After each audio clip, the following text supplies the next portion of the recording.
नमस्कार, जी न्यूज में आपका स्वागत है। मैं हूं अतुल अग्रवाल। सबसे पहले खास खबरें। बीजेपी में नया धमाका। खुराना ने आडवाणी से अध्यक्ष और नेता विपक्ष के पद से इस्तीफा मांगा। आतंकवादियों के खिलाफ पंजाब पुलिस को मिली एक और कामयाबी। चंडीगढ़ में 2 मानव बम गिरफ्तार।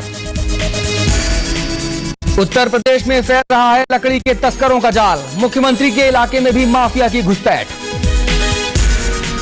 छुट्टियां बिताने के बाद भगवान जगन्नाथ, बलभद्र और सुभद्रा की सवारी निकली अपने घर की ओर। पंढरपुर यात्रा में भी उमड़ा भक्तों का सैलाब। दुनिया भर में आया हैरी पॉटर का 6वां संस्करण। भारत में भी हाथों हाथ लिया बच्चों ने।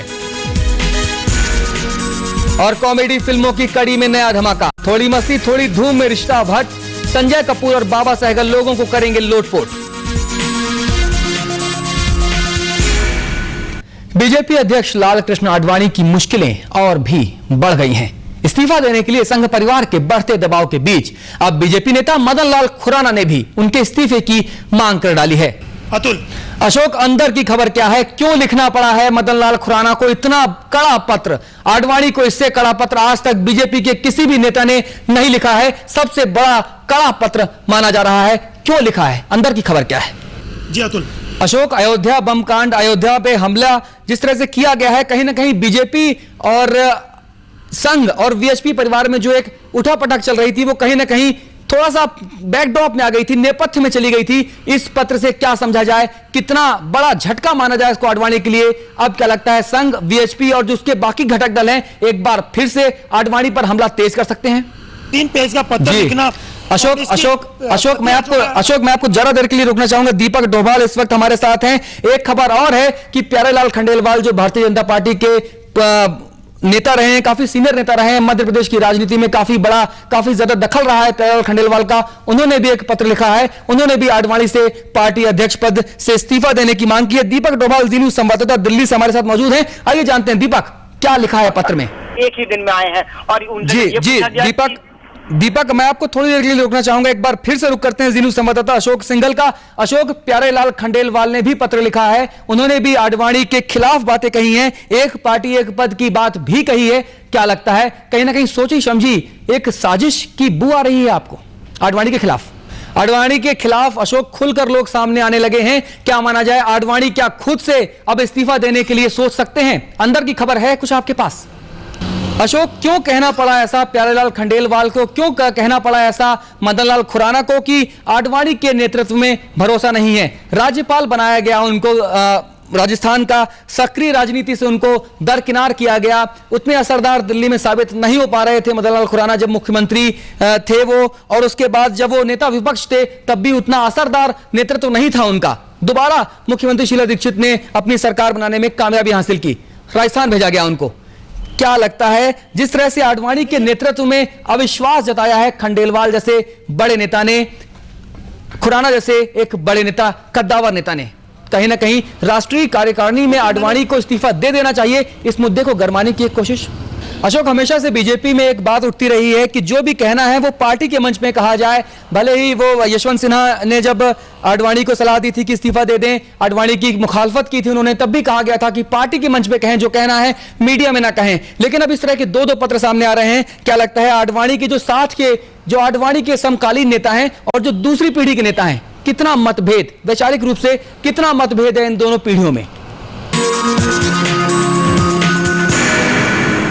ब्रेक के बाद एक बार फिर आपका स्वागत है। जैसा कि हम आपको बता रहे थे कि आडवाणी की मुश्किलें फिलहाल कम होती नहीं दिख रही हैं। मदन लाल खुराना जो पूर्व मुख्यमंत्री रह चुके हैं दिल्ली सरकार के, और उसके अलावा राजस्थान के पूर्व राज्यपाल भी रह चुके हैं, बीजेपी के वरिष्ठ नेता हैं, उन्होंने ये एक पत्र लिखा है जिसमें ये कहा है कि आडवाणी को नेता विपक्ष और पार्टी अध्यक्ष पद से इस्तीफा दे देना चाहिए। उन्होंने कई सारे मुद्दों, राम मंदिर ना बनवा पाने मुद्दे पर काफी आड़े हाथों लिया है, और जिन्ना पे दिए गए बयान पे आडवाणी को व्यक्तिगत लाभ हासिल करने की एक उनकी सोची समझी रणनीति करार दिया है। इसके अलावा प्यारेलाल खंडेलवाल हैं, भारतीय जनता पार्टी के वरिष्ठ नेता हैं, उन्होंने भी एक पत्र लिखकर आडवाणी को यह कहा है कि एक पार्टी एक पद के सिद्धांत पर आप अटल रहें और इस्तीफा दे दें नेता विपक्ष से भी और पार्टी अध्यक्ष पद पद से भी। हमारे संवाददाता दीपक डोभाल ने प्यारेलाल खंडेलवाल से खास बातचीत की है। आइए देखें कि क्या है वो बातचीत।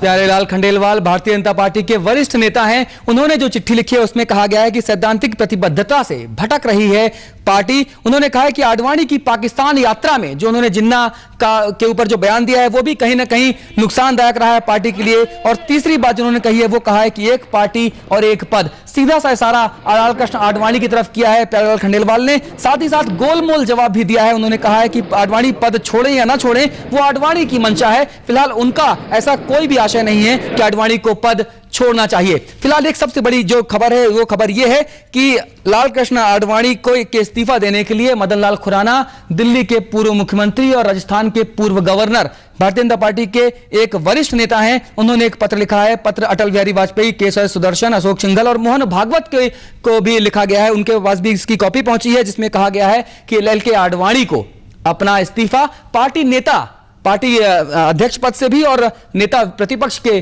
पद से भी आडवाणी को इस्तीफा दे देना चाहिए। और उन्होंने साफ तौर पर कहा है कि मंदिर निर्माण के नाम पर आडवाणी ने जो छल किया है उस पर खास तौर पे गुस्सा थे मदन लाल खुराना, खासी नाराज थे। उन्होंने कहा कि कसम खाकर मंदिर ना बनाना एक महापाप है। महापाप शब्द का इस्तेमाल किया है। इसके साथ उन्होंने कहा कि आडवाणी के नेतृत्व में अब मदन लाल खुराना को कोई भरोसा नहीं रहा है और इसलिए लाल कृष्ण आडवाणी को अपना इस्तीफा दे देना चाहिए। इस खबर पर हमारी नजर बनी रहेगी। फिलहाल आगे बढ़ते हैं। चंडीगढ़ पुलिस ने आज 2 मानव बम को गिरफ्तार किया है। उधर महाराष्ट्र के उप मुख्यमंत्री RR पाटिल ने साफ साफ कहा है कि अगर सलमान और ऐश्वर्या राय की बातचीत वाले टेप में सच्चाई निकली तो दोषियों को बख्शा नहीं जाएगा, उनके खिलाफ कड़ी कार्रवाई की जाएगी। साथ ही जांच के लिए 20 तारीख तक का समय मुकर्रर किया है RR पाटिल ने। हैरी पॉटर का जादू मुंबई के लोगों के सिर चढ़ बोल रहा है। इस किताब का 6वां संस्करण आने के बाद किताब की दुकान पर बच्चों की अच्छी खासी भीड़ देखी जा रही है। जी न्यूज संवाददाता रेणुका गरकल ने ऐसे ही एक दुकान का जायजा लिया। बच्चों के साथ ही साथ बड़ों को भी दीवाना बना रही है हैरी पॉटर की किताब। फिलहाल जी न्यूज की तमाम खबरें आप हमारी वेबसाइट पर भी देख सकते हैं। लॉग कीजिए www.cnews.com पर। और इस बुलेटिन में फिलहाल अभी इतना ही। नमस्कार।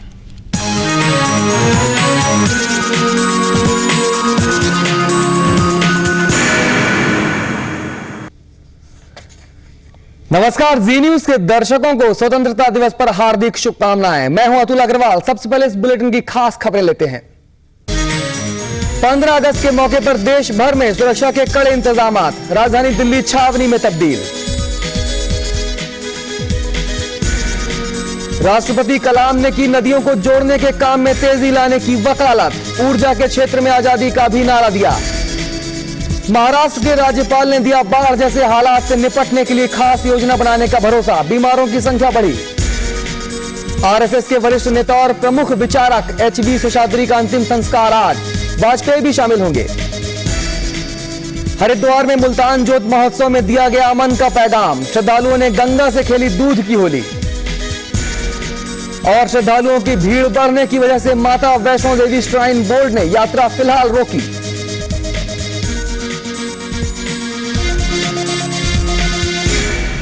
और अब खबरें विस्तार से।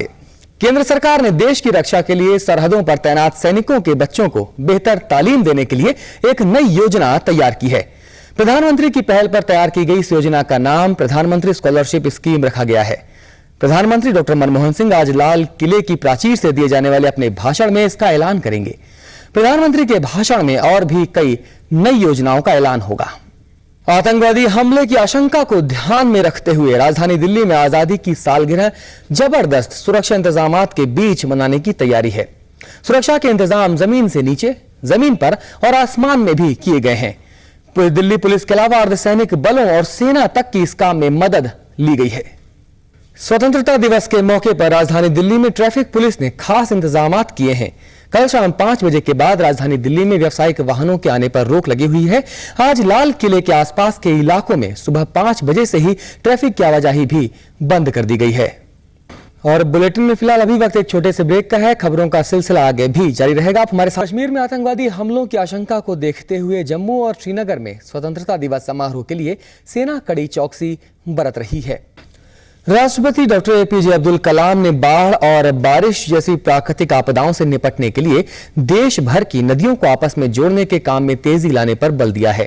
स्वाधीनता दिवस की पूर्व संध्या पर देशवासियों के नाम अपने संबोधन में राष्ट्रपति ने भूकंप की पूर्व चेतावनी देने का तंत्र विकसित करने और ऊर्जा के क्षेत्र में आजादी हासिल करने पर भी जोर दिया। आजादी के जश्न में इस बार हिंदी सिनेमा की एक नई कोशिश ने 4 चांद लगा दिए हैं। यह कोशिश है आजादी की लड़ाई के पहले शहीद पर बनी film Mangal Pandey the rising.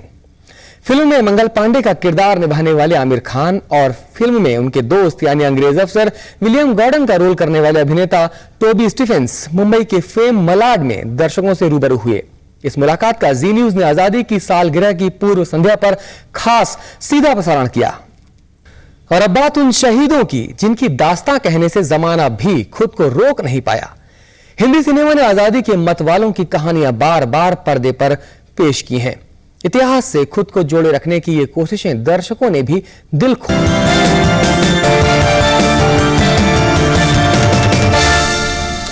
और ब्रेक के बाद एक बार फिर आपका स्वागत है। आप देख रहे हैं सुबह 7 बजे। अब भारतीय नागरिक सरबजीत सिंह को पाकिस्तान में सुनाई गई फांसी की सजा से बचाने की कोशिश।